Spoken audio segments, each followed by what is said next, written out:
Olá pessoal, mais um vídeo da série Neuroaprendizagem, onde eu, professor Wilson Cândido, estarei conversando com vocês agora sobre um assunto bem interessante e bem recorrente nos nossos espaços clínicos e institucionais: deficiência intelectual.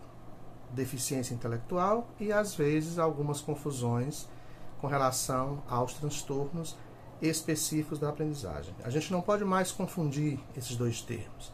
São dois termos particularizados que não podem e não devem ser confundidos.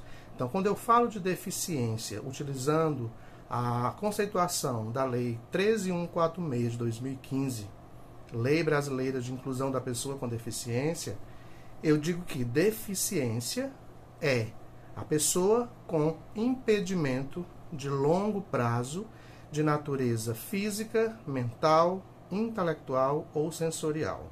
Esse impedimento em interação com uma ou mais barreiras do dia a dia, seja ela física ou atitudinal, pode obstruir sua participação plena e efetiva no contexto social, em condições de igualdade com as demais pessoas. Esse é o conceito geral de deficiência. Quando eu falo de deficiência intelectual, eu estou me referindo a um prejuízo de ordem acadêmica, mas também de ordem adaptativa. Vamos entender um pouco melhor sobre isso. Primeiro, alguns passos importantes para você, professor, familiar ou profissional da saúde, identificar se uma criança tem ou não a deficiência intelectual. Primeiro ponto: atrasos no desenvolvimento neuropsicomotor. Aquela criança que tem um atraso, uma demora em aquisições simples que toda criança consegue desenvolver em tempo hábil. 2. Dependência excessiva, especialmente em atividades simples do dia a dia. 3. Pobreza na utilização dos recursos. Não sabe utilizar os recursos que até uma certa idade já se consegue fazer com naturalidade. 4. Dificuldades na abstração, dificuldades com questões de ordem simbólica. Então, temos aí uma assimbolia. E um quinto ponto interessante é hipotonia motora, que também levará ao atraso no neurodesenvolvimento. Ok? O DSM-5 chama essa expressão, que a gente conhece como deficiência intelectual, como transtorno do desenvolvimento intelectual. O DSM-5 é um documento elaborado pela Associação Americana de Psiquiatria. Quando esse documento vai para a Organização Mundial da Saúde, ele transforma-se em CID, ou ele entra no CID, na Classificação Internacional das Doenças, que agora estamos na edição número 11. Então, essa expressão vira distúrbio do desenvolvimento neurológico. Então, o CID-11 ele traz a deficiência intelectual caracterizada em níveis leve, moderado, grave e profundo. E, em alguns casos, considerado provisório, né? Quando você tem um quadro de deficiência associado a uma questão X, e isso é temporário e se resolve a partir de intervenções pontuais. E quando não tem uma classificação muito específica, ele chama essa expressão de transtorno do desenvolvimento intelectual não especificado.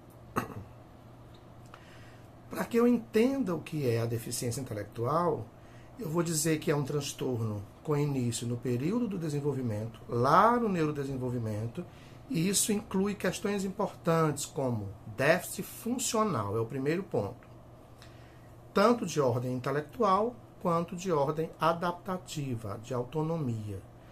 Isso vai envolver domínios conceituais, social e prático, e deve preencher 3 critérios, isso segundo o DSM-5.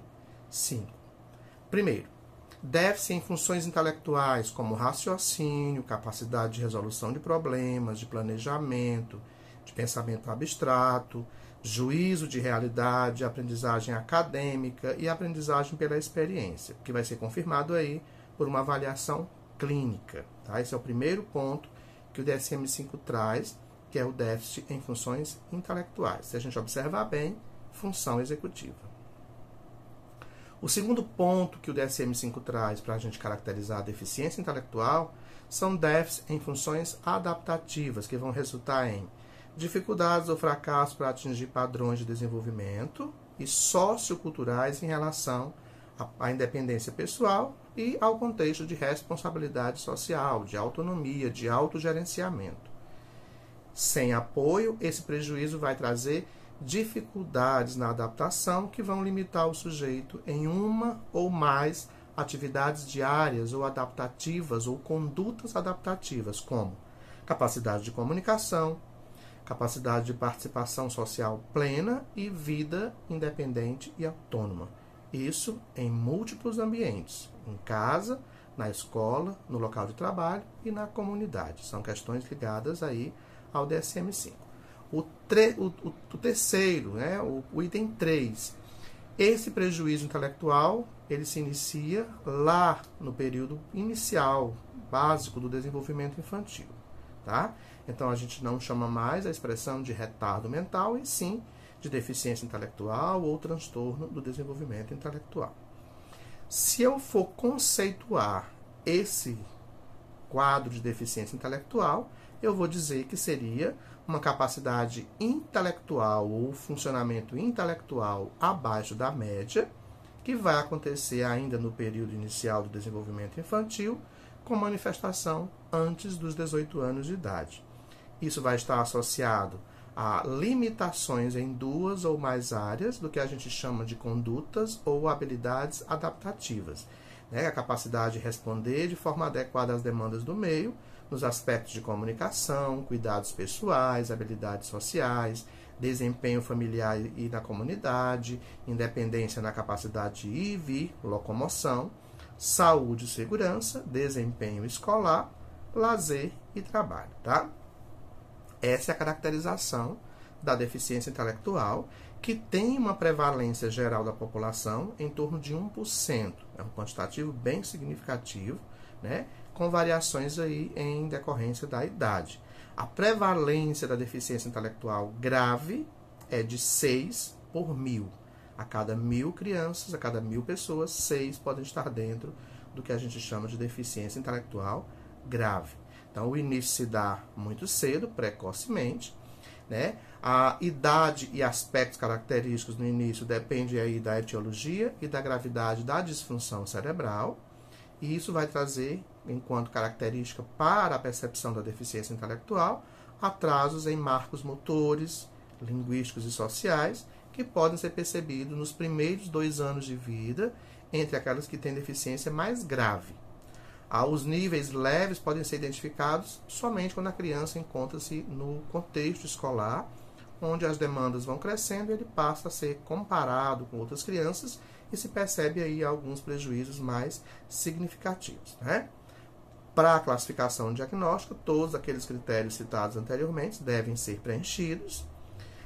E algumas crianças com menos de 5 anos de idade, né, cuja apresentação aí atenderá em última análise aos critérios de deficiência intelectual, elas têm déficits que satisfazem a critérios de atraso global de desenvolvimento, ou seja, até os 5 anos de idade é muito precoce se afirmar que uma criança esteja dentro do contexto para a deficiência intelectual.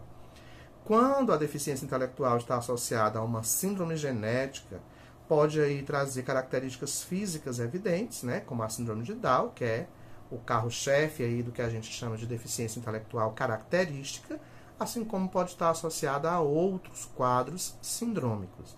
Então, a deficiência intelectual é muito comum de vir associada a outros contextos de síndromes, né? Por exemplo, o autismo tem um perfil, né, um perfil percentual característico para a deficiência intelectual em torno de 75%, dentre outras condições associadas.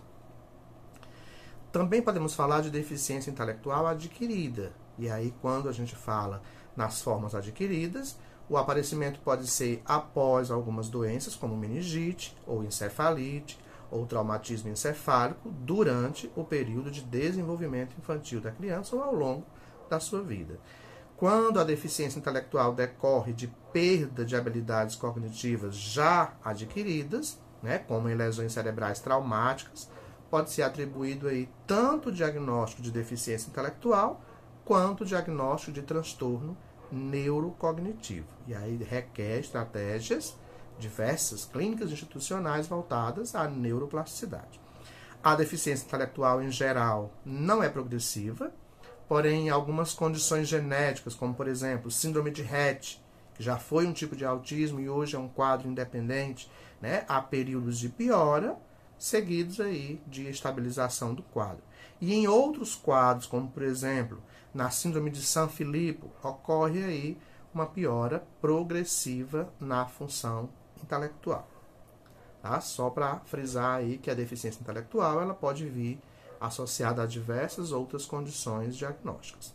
Intervenções precoces e continuadas podem melhorar o funcionamento adaptativo, tanto na infância quanto na vida adulta. Em alguns casos, pode ocorrer melhora tanto da função intelectual, né, quanto da função autônoma, né, adaptativa, tornando até o diagnóstico da deficiência intelectual, em alguns casos, não mais apropriado. Tá? Em relação ao transtorno específico da aprendizagem, vale destacar que pessoa com deficiência intelectual tem coeficiente intelectual abaixo da média, idade mental inferior à sua idade cronológica e prejuízo em 2 ou mais áreas das condutas ou habilidades adaptativas. Eu não posso e não devo confundir com transtornos específicos da aprendizagem, onde não há a aprendizagem abaixo da média, mas uma dificuldade específica na leitura escrita, né, no raciocínio lógico matemático, como dislexia, descalculia, disgrafia, desortografia. Não posso confundir. Então, o transtorno específico da aprendizagem não tem idade inferior à sua idade cronológica e não tem dependência nas condutas ou habilidades adaptativas. A deficiência intelectual descarta o transtorno específico da aprendizagem e vice-versa, ok? Então, a gente não pode confundir esses dois quadros para que não haja aí confusões de termos ou nomenclaturas como a gente ainda encontra em alguns espaços. Então, vale destacar que são 2 diagnósticos independentes, 2 CIDs independentes e que merecem uma atenção especial para que não haja dificuldades na sua classificação e na sua forma de intervenção, ok? Esse é o nossa contribuição de hoje sobre deficiência intelectual. E aí eu trago uma dica de atividade onde se pode utilizar esse recurso, que é um jogo de discriminação auditiva com treino de escrita. Tanto pode ser extremamente funcional para pessoas com deficiência intelectual, como para pessoas com transtornos específicos da aprendizagem. É uma dica de hoje de jogo, onde se trabalha letras, sílabas, fonemas no início, no meio e no final da palavra, né? Especialmente trabalhando aí a discriminação auditiva, para que a criança, o adolescente ou o adulto escute e depois coloque em prática como ele ouviu essa expressão ou esse som, e aí se trabalhe questões ligadas ao treino de escrita e de leitura, que é uma recorrência tanto na deficiência intelectual, quanto nos transtornos específicos da aprendizagem, quanto em outros quadros diagnósticos. Essa é a contribuição de hoje. Eu sou o professor Wilson Cândido e mais um vídeo da série Neuroaprendizagem. Até breve.